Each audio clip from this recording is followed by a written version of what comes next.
In this lesson, we'll talk about polypainting our model.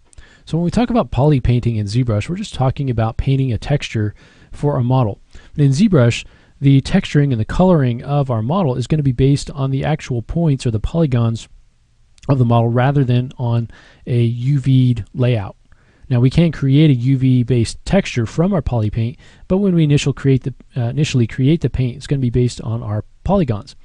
So for that reason, we need to have a high-resolution mesh if we want to have a high-resolution texture, which in most cases we're creating something high-resolution, we're doing the sculpting, we have that high-resolution mesh, we can go ahead and create our color to go along with it. So to begin painting, we're going to use the same brushes that we have available for our sculpting. And we can actually sculpt and paint at the same time, but we'll concentrate here on painting.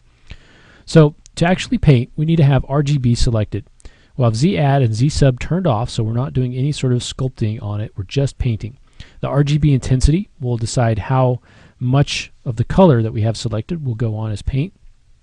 We can also paint with materials, but we'll stick with colors for now. Now when we initially have our model, and this is just a subdivided sphere, it'll take on the look of whatever color we have selected. So if we, now while we're sculpting this, before we paint, if we want to see it as a different color, all we have to do is select a particular color. But when we start painting, we want to have sort of a base and build up from that. So to do that, we'll select a base, and I'm just going to choose white. And what we want to do is fill the polygons on this with a particular color, in this case white. So we're going to go up to color and go down to fill object. So we'll fill our 3D object with white. Now when we select a color, you can see that the model doesn't change because that's been filled with a white color, which is going to be our base. So now if we want to create a color on top of that and start painting this, we'll choose a color that we want to use here. You can see the color down here is our main color.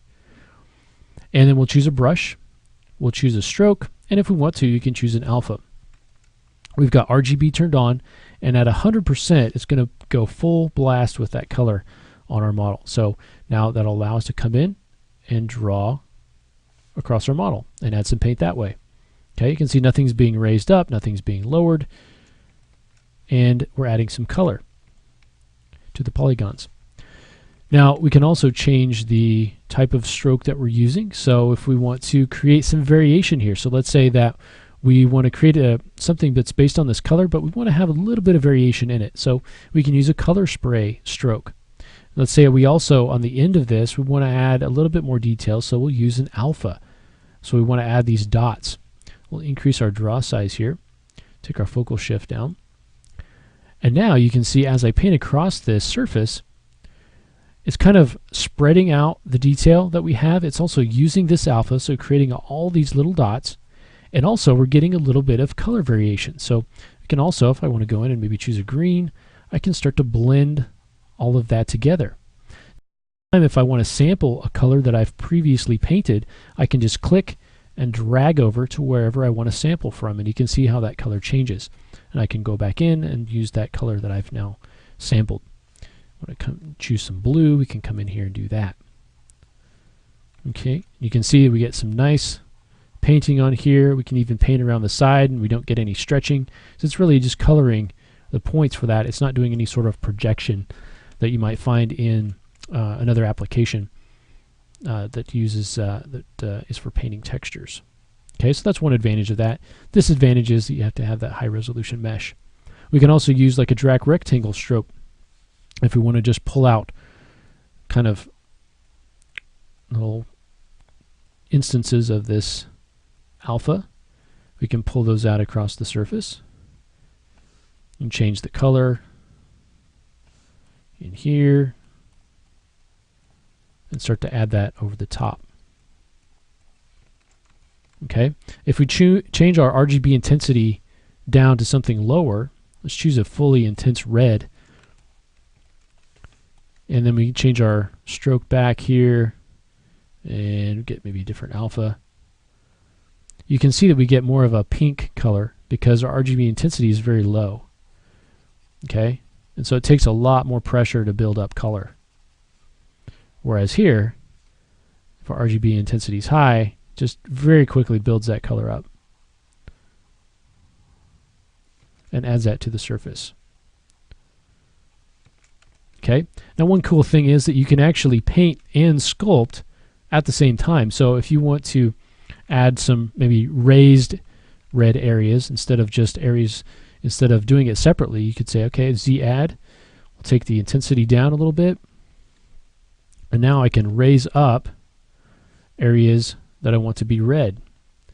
So any of these areas that I paint, I'm adding that red color and sculpting it up at the exact same time. So this really saves a lot of time versus coming in, sculpting all this detail, and then trying to go back in and match it up. It really becomes apparent when we try to get a drag rectangle here. And let's get an alpha that can kind of illustrate this a little bit better. We'll maybe go ahead and get this alpha 25 and drag it out. Let's increase the intensity here. So you can see you can create some kind of raised detail here that's not only sculpted but also colored. I think that would be a real pain to come in and sculpt that in and then try to paint each one of those red. So if you have something like that, using the color along with Z add or Z sub is really going to save a lot of time. You can see I can subtract it in as well. It creates some interesting effects there with the color. You could also say, okay, I'm going to choose kind of a black, and you could create shadow, instant shadow in there. And maybe take the RGB intensity down a little bit.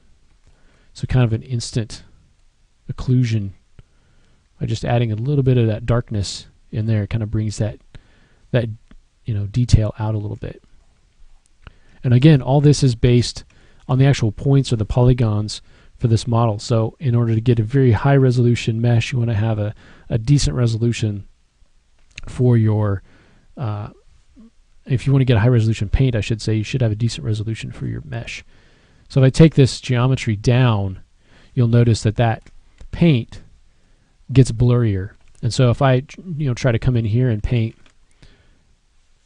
and just take that off, get a red, some red paint here. If I paint now, you can see I'm still able to color those points, but it's really jagged, and you can see it's based on the resolution of the model. Okay, so that's a quick look at poly painting. Again, you're going to be able to use a lot of the same brushes that you have in here. Usually, though, I'll use the standard brush unless you're going for some specific effects. The standard brush is going to be good with a different combination of strokes and alphas.